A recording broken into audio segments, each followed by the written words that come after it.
All right, kids, Assalamu alaikum. Welcome back to the online class. So, in our previous class, we attempted limited company past paper practice question. हमने limited company काफ़ी time से classes से start किया हुआ है और फिर हम मुस्तकिल लिमिटेड कंपनी के पास पेपर की प्रैक्टिस कर रहे हैं. आज हम यहाँ लिमिटेड कंपनी का एक और सवाल अटैम्प्ट करने जा रहे हैं. This time from October November 17 variant 33. थोड़ा सा सवाल डिफरेंट होगा, एक आध एडिशनल इंफॉर्मेशन डिफरेंट है, काफ़ी यूनिक है. हम देखते हैं कि इसमें एग्जामिनर क्या कह रहा है. इस सवाल को पढ़ते हैं, अंडरस्टैंड करते हैं एग्जामिनर क्या इंफॉर्मेशन दे रहा है और क्या क्या मांग रहा है और उसे कैसे अटैम्प्ट करना है. W Limited has been trading for several years. The company is now in a position to expand operations and trade abroad. A new warehouse is required for this expansion, which will cost $550,000. Understand कीजिएगा, कह रहा है W limited काफी सालों से trading कर रहा है. कंपनी अब इस पोजीशन में है कि एक्सपेंड कर सकें. एक नया वेयर हाउस बनाना पड़ेगा अब्रॉड में, जिसकी कॉस्ट आ रही है 5,50,000 550,000. आगे कुछ एक्सट्रैक्ट प्रोवाइड किया गया है. An extract from the statement of financial position at 31st March 2016 showed the following. Ordinary shares of $1 each, 400,000. 4 lakh का कैपिटल है, एक शेयर $1 का है. मैं अगर कुछ चीजें आपके सामने प्रिसाइजली हाईलाइट करूं तो सर ये $1 का मतलब है पार वैल्यू. तो सर पार वैल्यू एक शेयर की $1 की है और इससे मुझे ये पता चल जाएगा कि सर नंबर ऑफ शेयर्स 400,000 है. नंबर ऑफ शेयर्स भी 400,000 ही है. आगे चलते हैं. Revaluation reserve 150,000, share premium 50,000, retained earnings 350,000. आप नोट कीजिएगा. तो सर ये कंपनी का हमें 31 मार्च 2016 को हमें ये बैलेंसेस प्रोवाइडेड हैं. Can explain how share premium arises. It's a very simple answer. कह रहा है explain how share premium arises. मैं इसका जवाब बाकायदा लिख के दूंगा यहां पर. Sir this is October November 2017 variant 33 question of W Limited. Question of W Limited. और सर इसका पहला सवाल है explain how share premium arises. तो सर इसका आंसर होगा when the shares are sold, issued by a company above par value, then the value is credited to share premium reserve. तो sir share premium कैसे arise होता है? जब भी company share offer करती है पार वैल्यू से ऊपर, तो जो ऊपर की वैल्यू है उसे हम क्रेडिट करते हैं शेयर प्रीमियम रिजर्व में. That's how share premium arises. Par value की जगह हम नॉमिनल वैल्यू को भी यूज कर सकते हैं. ठीक हो गया. आगे चलते हैं, नोट कीजिएगा. Then we have additional information. कह रहा है the directors believe that the purchase of the new warehouse can be financed by. Director believe करते हैं कि जो $5.5 लाख चाहिए, ये लिखे हुए $5.5 लाख 550,000 जो चाहिए, वो इस तरीके से फाइनेंस किए जा सकते हैं. A rights issue of ordinary shares on the basis of 1 share for every share currently held. हाँ, a right issue of ordinary shares on the अच्छा 1 against 1, हर एक शेयर पर एक शेयर राइट दिया जा रहा है. ये मेरे लिए भी पहली दफा है. हर एक शेयर पे एक राइट शेयर दिया जा रहा है. इक्वेशन 1:1 हो गई. And any remaining balance bye an issue of a 5% debenture. कह रहे कोई भी बैलेंस है वो 5% डिबेंचर के थ्रू ऑफर किया जाएगा. अच्छा, balance. The directors expect that 60% of the ordinary shareholders will take up the rights issue, okay, of the ordinary shares at $1.75 per share. Guys attention दीजिएगा. ठीक ठाक इंफॉर्मेशन है ये हमारे पास. हैवी ड्यूटी इंफॉर्मेशन है. This is heavy. अच्छी खासी information है ये हमारे पास. ये 4 लाइनों में एग्जामिनर ने हमें ठीक ठाक इंफॉर्मेशन दे दी है. रिक्वायरमेंट देख लेते हैं. Calculate the amount of finance that will need to be raised by the issue of the debenture. कह रहा है डिबेंचर की वैल्यू निकाल लो. अब आपने डिबेंचर की वैल्यू निकालनी है. अंडरस्टैंड कीजिएगा. नाउ इसकी वर्किंग किस तरीके से करेंगे, थोड़ा सा दिमाग लगाना है. थोड़ा सा दिमाग लगाना है. थोड़ा सा ही है, ज्यादा नहीं लगाइएगा. दिमाग भी थोड़ा सा है और दिमाग भी थोड़ा सा ही लगाना है. तो अच्छा है, ज्यादा दिमाग खर्च भी नहीं होगा. फोकस कीजिएगा. Part B. Part B, amount needed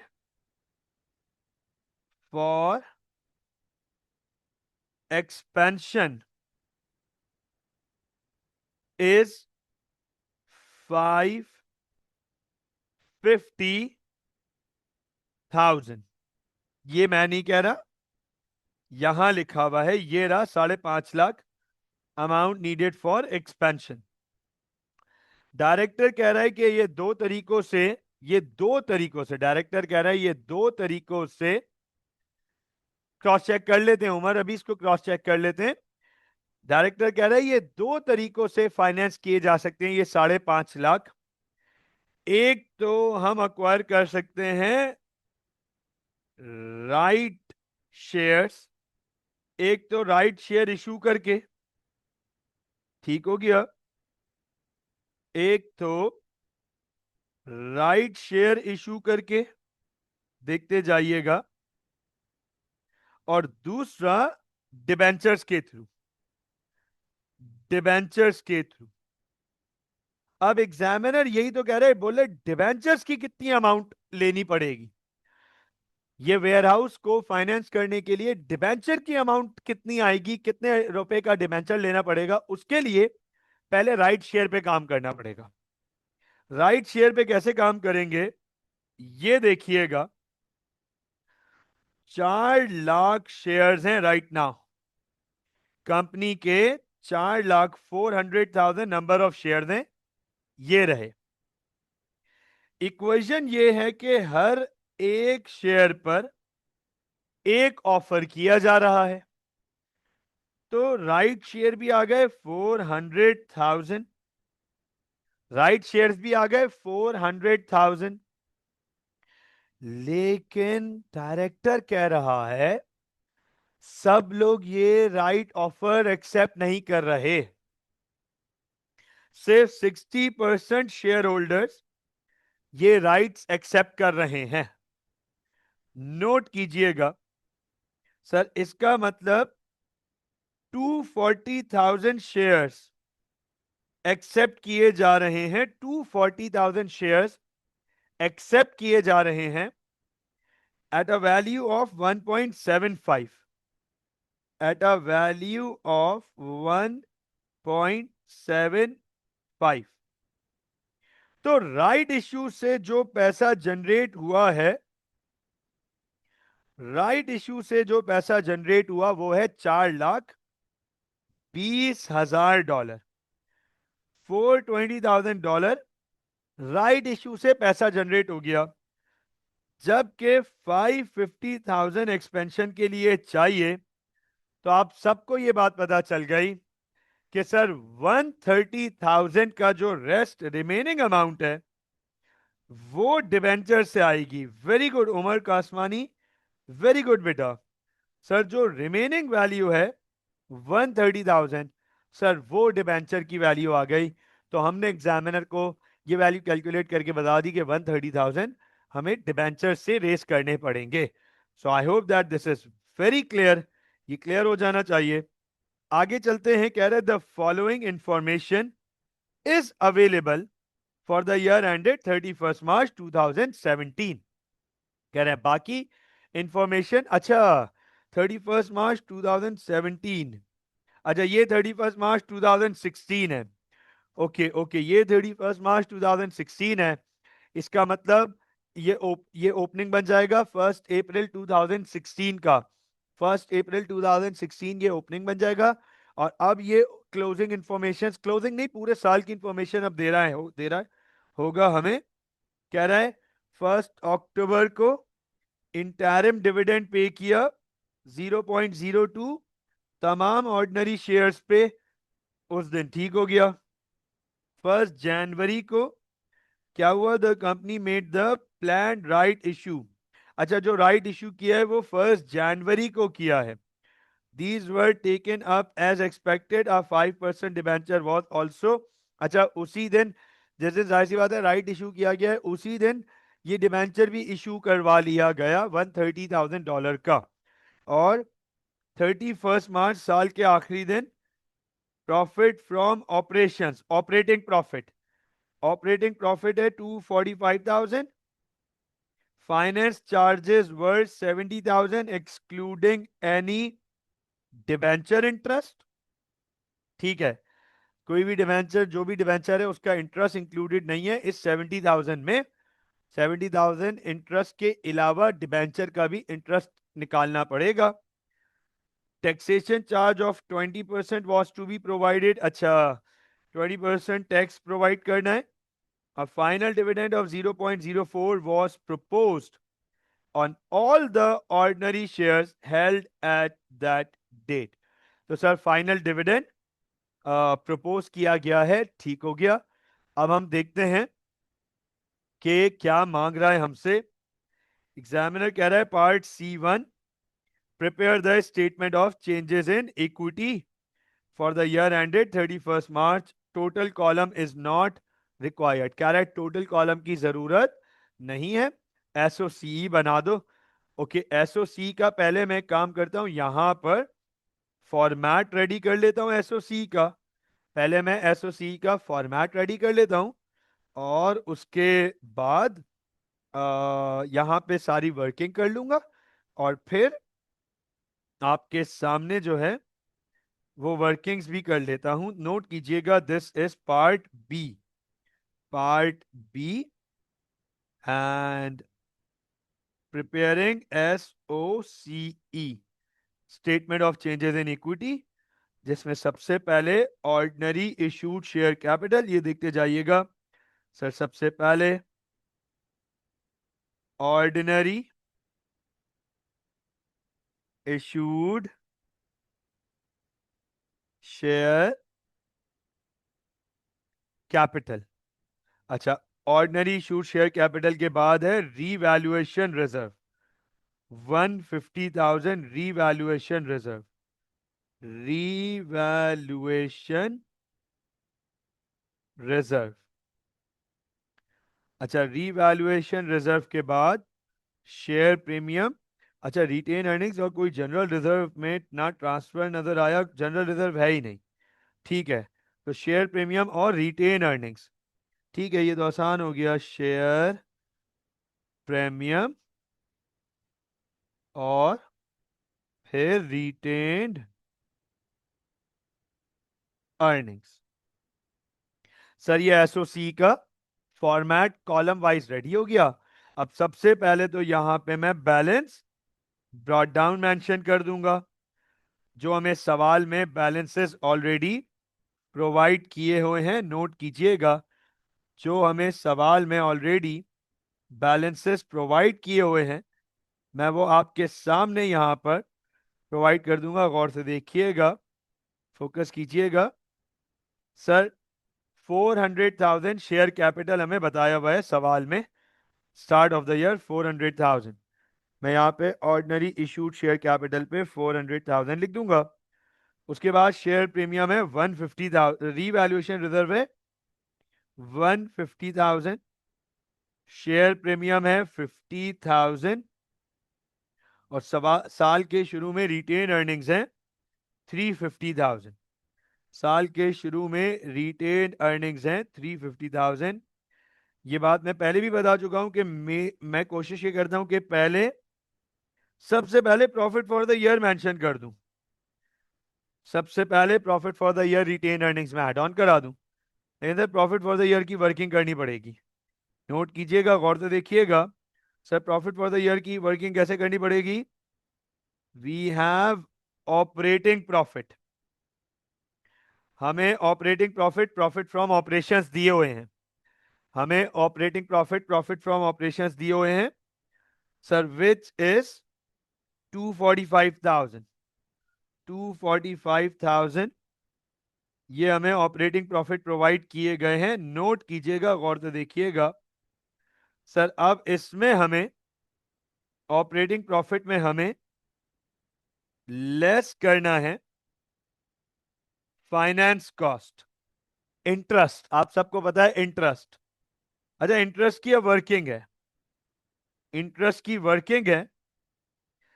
normal interest without debenture 70,000 provided है हमें, विदाउट इंटरेस्ट 70,000 प्रोवाइडेड है हमें, विदाउट डिबेंचर इंटरेस्ट। अब सर डिबेंचर का इंटरेस्ट भी यहां आएगा हमारे पास, डिबेंचर का इंटरेस्ट भी यहां आएगा हमारे पास। मैं एक काम करता हूं, डिबेंचर के इंटरेस्ट की वर्किंग आपके सामने यहां पे कर देता हूं। नोट कीजिएगा, फोकस कीजिएगा। सर डिबेंचर, गौर से देखिएगा, डिबेंचर लिया जा रहा है 130,000 का, ये रहा 130,000 का डिबेंचर, 1,30,000 का डिबेंचर लिया जा रहा है। और डायरेक्टर ने बताया था 5% डिबेंचर है, 5% डिबेंचर।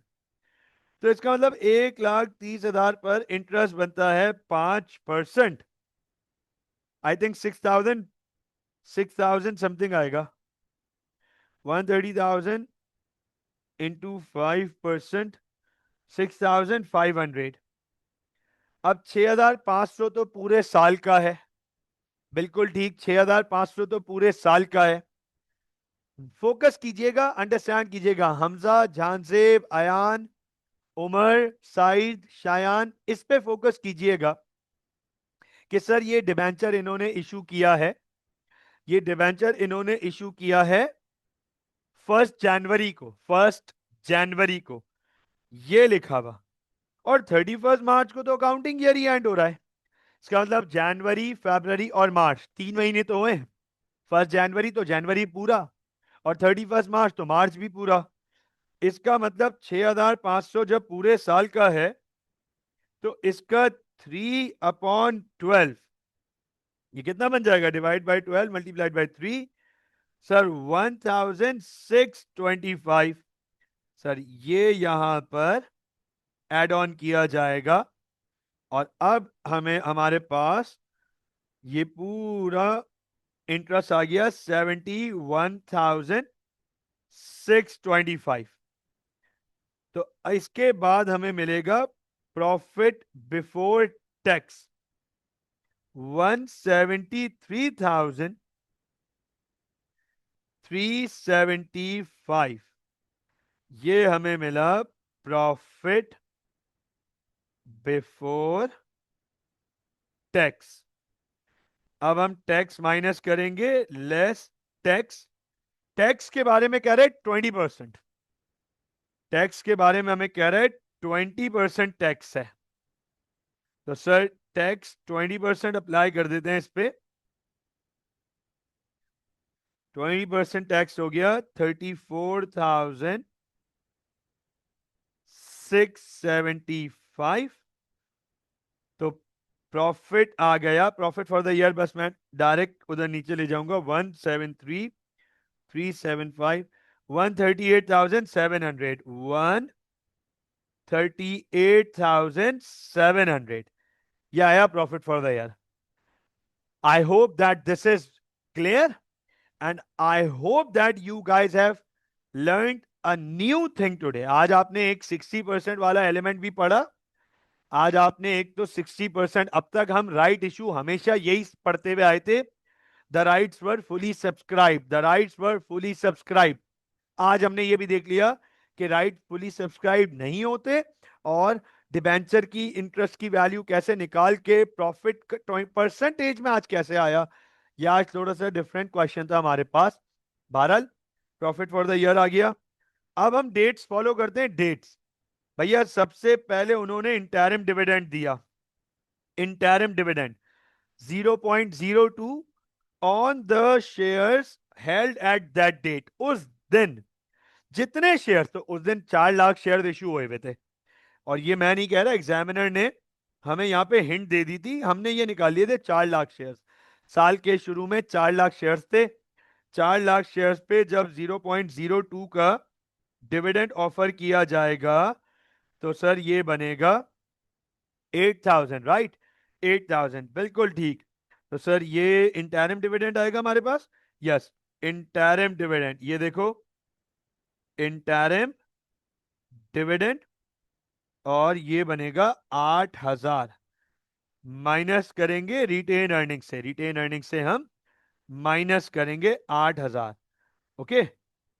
उसके बाद इंटरिम डिविडेंड के बाद राइट इशू हो रहा है, राइट इशू. तो सर राइट इशू पे आपके सामने नोट कर लीजिएगा, फोकस कीजिएगा. बस एक छोटी सी वर्किंग करनी है राइट इशू की, एक छोटी सी वर्किंग. 2,40,000 शेयर्स, 240,000 शेयर राइट्स में, बस ये इतनी सी वर्किंग करनी है. 240,000 शेयर्स पार वैल्यू पे बेच, पार वैल्यू हो गई 240,000, और बाकी हर शेयर पे प्रीमियम 0.75, 0.75 हर शेयर पे premium 180,000. Is this right?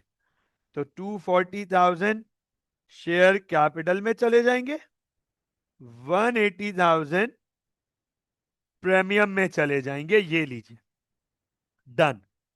Right issue हो गया. और इसके बाद तो कुछ भी नहीं बचा. इसके बाद तो कुछ भी नहीं बचा, यही है बस. प्रपोज डिविडेंड तो आता ही नहीं है. प्रपोज डिविडेंड तो आता नहीं है, लेकिन डिवेंचर का इंटरेस्ट इसमें थोड़ी आता है. डिवेंचर इसमें एसओसी में डिवेंचर थोड़ी लेकर आते हैं. डन हो गया ना. एसओसी में तो और कुछ भी नहीं है हमारे पास. तीन ही चीजें, प्रॉफिट है और इंटरिम डिविडेंड है और राइट इश्यू है. डिवेंचर तो लाइबिलिटी है. चलो क्लोजिंग निकाल लो, क्लोजिंग निकालो. Balance carried down, balance CD 640,000, 150,000, 230,000, और ये हो जाएगा 350,000 प्लस 138,700 माइनस 8,000, 480,700. तो सर ये हमारे पास एसओसी डन हो गया. आप नोट करें as of right now. Sir 2 number ये थ्योरी के, 3 मार्क्स ये डिबेंचर के 5, 5 और 9, 14 नंबर ये हो गया हमारे पास. आगे एक कुछ हमसे बात कह रहा है, कह रहा है prepare any supporting note to the financial statements in respect of the propose dividend. तो आप देखो, वो कह रहे हैं प्रपोज डिविडेंड, डिविडेंड प्रपोज कर रहे हैं, तो उसका कोई सपोर्ट नोट किस तरीके से क्या शो किया जाएगा, क्या होगा, आपको अभी दिखा देता हूं. सर पार्ट सी, ये भी आज आपको दिखा देता हूं. पार्ट सी, बस इतना सा करना है. प्रपोज्ड डिविडेंड्स, और क्योंकि फाइनेंशियल स्टेटमेंट में तो लिखे नहीं जाते, ये नोट्स में शो किए जाते हैं, नोट्स में डिस्क्लोज किया जाता है. तो डिविडेंड्स जो प्रपोज किए जा रहे हैं, on all the ordinary share held at that date. 4 lakh shares पहले से। मैं यहां पे आपके सामने डिविडेंड प्रपोज की वर्किंग कर देता हूं, ये देखिएगा। Dividend proposed. Sir 4 lakh shares company के पहले से इशू हुए हुए और 2,40,000 शेयर्स राइट्स के टाइम हुए थे। कंपनी के पास 6,40,000 शेयर्स हैं और उस पे 0.04 प्रपोज किया जा रहा है। 0.04, 640,000 इंटू 0.04, सर 25,600। ये कुछ इस तरीके से लिखे जाएंगे। 25,600 dividends have been proposed by directors on the basis of 0.04 per share. That is it. That is it. ये काम जो हम मुस्तकिल न्यूमेरिकली कर रहे होते हैं, बस उसको अपने वर्ड्स में बताना है। And we are done with this part. Sir ये हो गया हमारा। अब आगे अगर हम देखें, मूविंग ऑन, तो सर ओके, आगे ईपीएस की बात कर रहा है तो वो तो हमारा रेशो से रिलेटेड है। आगे हमारा ईपीएस की बात कर रहा है और डिविडेंड यील्ड की बात कर रहा है, वो हमारा रेशो से रिलेटेड है। मुझे बताएं, इज दिस क्लियर?